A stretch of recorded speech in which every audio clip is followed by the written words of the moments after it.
So glad to be with you all today. Just a reminder, this is Joel back here. Joel has been painting this picture for 8 or 9 weeks now, I think, and it is just stunning. So part of our worship is getting to watch Joel worship and bring his giftedness to this church. So feel free to tune me out if I get boring and zone in on that, or listen in the background.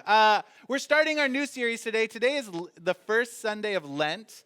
Lent, for anyone that did not grow up in a tradition that celebrates it like I did, Lent is the 40 days that lead from Ash Wednesday, which was last Wednesday. It was great to be with many, many of you during that service, all the way up until Easter, not counting Sundays. In most traditions, you do not feast or you do not fast on the day of resurrection. So when you take out the Sundays, you get to 40. Though some of us just fast all the way through, you do you. But Lent, in the end, it's primarily this opportunity to walk into the wilderness, to go without, to learn to rely on God in new ways, to learn to trust God when you come to the end of yourself. And most years, we spend Lent inviting us into those places of how do we walk into the wilderness as a church. But as I was wrestling with what series we would do this year, I was really struck with the fact that it feels like a lot of us are already in the wilderness, that it feels like a lot of us are already wandering, a lot of us are already experiencing loss and death and pain and all that goes with that. And so rather than double down in Lent, I want to invite us to look to the church through history for our endurance. Really, a lot of this series is built on Hebrews 12:1. We can just throw it up in 2. So then, with endurance, let's also run the race that is laid out in front of us. Since we have such a great cloud of witnesses surrounding us, let's throw off any extra baggage, get rid of the sin that trips us up, and fix our eyes on Jesus, faith's pioneer and perfecter. We can just leave that up for a little. Because I think in a season where many of us are longing for endurance, where many of us are longing for the eyes to see a path forward or a hope for a future that doesn't feel within reach right now, whatever that might be for all of us. And that is not to say some of us aren't just thriving, but it's to name that many of us might be in a place of exhaustion or tiredness or wilderness, however that might look. But I want to then double down on this series of looking at those who have gone before us. The messages they have that echo throughout time and space and history to us to give us endurance, to give us the faith going forward that helps us to be the people of God now in the world. And we're going to, mercifully, probably for all of you, I'm very excited about it. For the next 5 weeks, other people will be preaching here. I have pastor friends from all over coming to bring their favorite saint or theologian to share in place of me, which will be really exciting. But I'm going to start this week to just kind of tee off the sermon series. And I want to talk about John of the Cross. Really good looking guy, great haircut. John of the Cross was born in what became Spain under the Spanish monarchy in 1542. He lived and did his ministry at the height of the Spanish Inquisition. For any of you that watched History of the World Part 1, less musical than you might be led to believe. And that joke did not work here. You guys, Mel Brooks, my goodness. I'm very disappointed. First time. But the Inquisition was this time of purging Spain of the non-believers, both of the Moors that had come during the Crusades and taken over Spain as a Muslim colony, and the Jews that had sought refuge in Spain in the midst of all of that. And the Inquisition was this very McCarthyian era of making sure everyone believed like you and thought like you or else. And John was born to a wealthy dad, fabric merchant, made a lot of money, had a lot of power, and fell in love with a poor woman, probably Jewish or Muslim. And because of that, and upon marrying her, was removed from his family, kicked out, and grew up in abject poverty, traveling around trying to make ends meet at any turn. He got a mini job as a teenager sitting with dying people and was so good at it that someone decided to pay for him to go to university.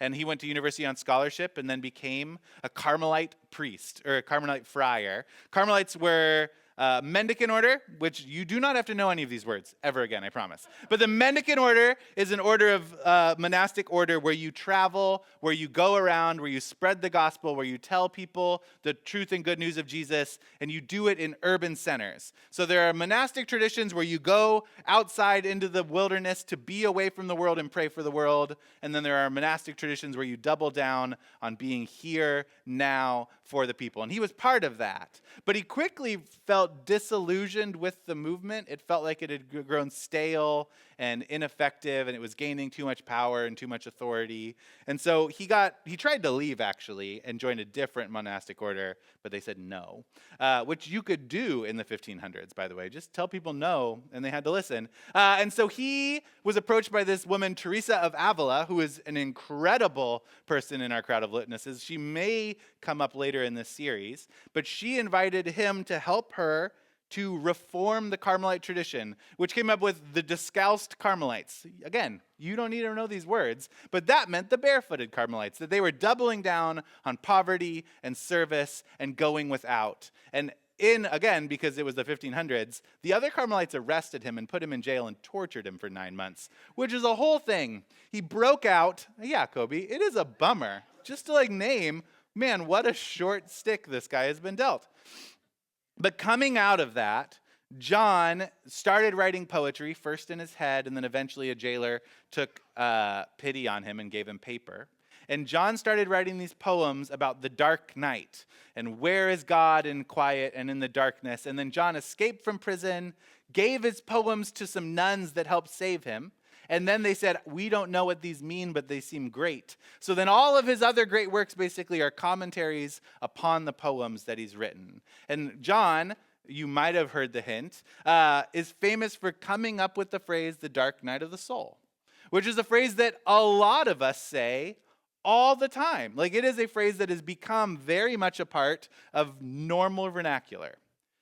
Unfortunately, it has become a part of normal vernacular in a way that has kind of missed the underlying meaning of the dark night of the soul. Because I think many of us have used the dark night of the soul to say, I'm really depressed. Things are going really poorly.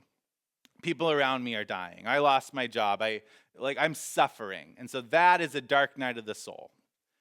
John actually says, no, he called it melancholy because it was the 1500s, but that's depression, right? And he would actually separate the two, that depression is a real thing, again, melancholy, and you should go talk to a therapist, again, priest, 1500s, but he said, you should seek help when you are experiencing depression. This is not God blessing you or cursing you or punishing you. This is something going on in you that you need people to support you in. So don't use dark night of the soul to valorize someone's depression. Empathize with them and help. Just going to sit here on that mini soapbox for a second. Sometimes people get depressed. In church, we often say, are you praying hard enough? That is bad advice, and John would be angry at you. And look at that face. Don't make him angry. But beyond that, some of us will say the dark night of the soul is God punishing you for bad behavior. You aren't doing what God told you to do anymore, so God is pulling back from you. John says, no. Your sin or your backsliding do not cause dark nights. Those might be consequences for bad behavior, but that is not what the dark night of the soul is. So what is the dark night of the soul? And this is where I think it actually invites us to something really beautiful. The dark night of the soul is the perceived withdrawing of God's presence for a period of time for your growth. The dark night of the soul says that I've been praying for 15 minutes every day for my entire life, and it's always been really good, and suddenly it doesn't feel that good. Because God is inviting you to a deeper well than just 15 minutes a day of prayer. If you are a lawn owner and you water your grass for 15 minutes every single day, 3 times a day, all summer, your grass will be green and it'll look nice and its roots will be this deep. And as soon as it gets hot or you will go on vacation and your timer stops, all of your grass is dead. This is the spiritual practices of a person who has yet to experience the dark night of the soul, John would say. But when you deep water your lawn, you water it 1 45-minute or 1 hour window once every 3 or 4 or 5 days, depending on your climate, and the roots of your grass get deep. And they intertwine and they strengthen each other. And your grass might not be as green as it's developing those roots. But then if you go on vacation or your water shuts off, your grass remains. And that is the dark night of the soul. God is perceived to have left so that we'd put in deeper roots and get to deeper water in deeper wells. That is a really different thing than you have been punished for stuff. Here's a beautiful little quote from John. This is not in the slides, Kelsey, so don't panic. We have a longer quote from John in a minute. Many praise and bless Jesus as long as they receive some consolation from him. But if he hid himself and leave them for a little while, then they fall into complaining or into excessive dejection. The goal is that we develop faith that is robust, that is nuanced, that can hold tension, that can hold pain and suffering in a way that is not a threat to what we believe. And so we can move towards people in pain and suffering. So we can move towards loss and death and despair and still be people of faith. These deep roots let us be loving neighbors. So we see this dark night of the soul not as this punishment, but as this gift. God, again, quoting John of the Cross, or Juan de la Cruz, if you want to be appropriate. God leads into the dark night those who God desires to purify from all these imperfections so that God may bring them further onward. God leads into the dark night those whom God desires to purify from all these imperfections so that God may bring them further onward. So here's what that means for us. If you are depressed, go get help for that. You don't have to celebrate your depression as God doing something in you. Though God can meet you in a dark night in the midst of depression. We don't want to minimize where God can be, but we don't want to place that onus on you to fix yourself in God. We want to let the help happen. 2, if you are doing a bunch of things in your life that are reaping bad fruits and bad benefits, don't blame that on God pulling God's self back. Own the fact that you're doing things that are producing bad stuff. Don't blame the dark night of the soul on I've alienated all my friends by lying and God. No. Heal, repent, move forward towards growth. But if you are in a place where you deeply still desire God, where you are moving towards and looking for God and it feels like God is missing, hang on. This is a church of many, many, many of us who have deconstructed in one way or another. There are 2, 3 paths that people move through deconstruction in my experience. Either, oh, this is scary, let's just forget it and stay exactly where I've been. Oh, this is all bunk and I'm out, I'm going to go do my own thing and toss out all the things. Or I'm going to keep showing up and doing the work. That is the vision of the dark night of the soul. You are a community of people who have walked into darkness, who have seen the traditions and the theologies and the practices of those who have shaped you and formed you come to a place where they feel dry. And because you understood something inherently good about who God may be, or you wanted to, or you pretended to, God met you in that and is inviting you to something deeper. That you are growing deeper roots. This is not to just valorize us then, but to say when we hit those places where our spiritual practices aren't serving us, maybe that is a blessing.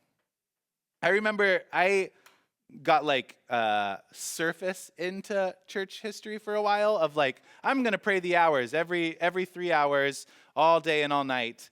And then what that meant to me was when my phone buzzes in my pocket, I'll just say a breath prayer. And I did that for a while and it was really, really fruitful. And then it kind of just became this back of mind thing. And I went to my spiritual director, who's a Benedictine monk, and I should have known this was going to go poorly. And I was like, I've been praying the hours and it's just not working anymore. What's a new spiritual practice? And he said, you should read the entire book of the Psalms every week while you pray the hours. And I was like, oh, how long do you pray when you pray the hours? And he's like, an hour. His invitation was put in deeper roots. And I mean, that was deeply good advice. And I am also, at that time, a dad of like a 6-month-old child in a tiny church. It wasn't the right time for me to go into that version of the Dark Knight, right? But there's this invitation to us to recognize when the well is going dry and see that as a grace and not as a punishment. Because the theological lies of many of our upbringings are when God feels absent is because God is withdrawing from you because you are bad. But the promise of what John of the Cross says is that when it feels like God is withdrawing from you, God is not. God is giving you a grace for your roots to go deeper, and God has not left you. Here's my closing quote from him. The reason why the soul not only, we have this one, perfect, thanks Kelsey. The reason why the soul not only travels securely when it thus travels in the dark, but makes even greater progress is this. In general, the soul makes greater progress when it least thinks so. Yeah, most frequently when it imagines that it is losing. Having never before experienced the present novelty which dazzles us and disturbs its former habits, it considers itself as losing rather than as gaining ground. When it sees itself lost in a place it once knew, in which it once delighted, traveling by a road it knows not, and in which it has no pleasure. As a traveler into strange countries goes by ways strange and untraveled, relying on information derived from others and not upon any knowledge of one's own, it is clear that they will never reach a new country, but by new ways which they know not. And by abandoning those they knew, so the same way the soul makes the greater progress when it travels in the dark, not knowing the way. But inasmuch as God's self is here, the guide of the soul in its blindness, the soul may well exult and say, in darkness and in safety, now that it has come to knowledge of its state. I find medieval Spanish translated to English quite hard to fully wrap my head around. So if you were like me, this is my summation of what that just was. If you want to go somewhere you've never been, you have to travel roads you've never traveled. But God is with you, and your soul will lead you on the right way. If you want to go somewhere you have never been, you have to go on roads you have not yet traveled. God's will meet you there because your soul longs for God. There's a little bit of dualism in John, but that's all right. We'll just push past that. Because here is the truth. There is the image of God within you crying out to be in the presence of God. There is the fingerprints of God within you crying out to be with its creator. And so when we hit that place where our wells feel dry, trust that your spirit can lead you to where the wells will no longer feel dry. It is hard, it is scary, it is darkness. But according to John, and I would agree, when you travel through that darkness in trust, you end up somewhere deeper and more beautiful and more transformative than you could have ever been on the other side of it. So my invitation, church, isn't necessarily to pray for a dark night of the soul. That feels a little punish me-ish. But that when they come, to see them as a grace and an opportunity. Because they do always come. And I think there's a beauty to that.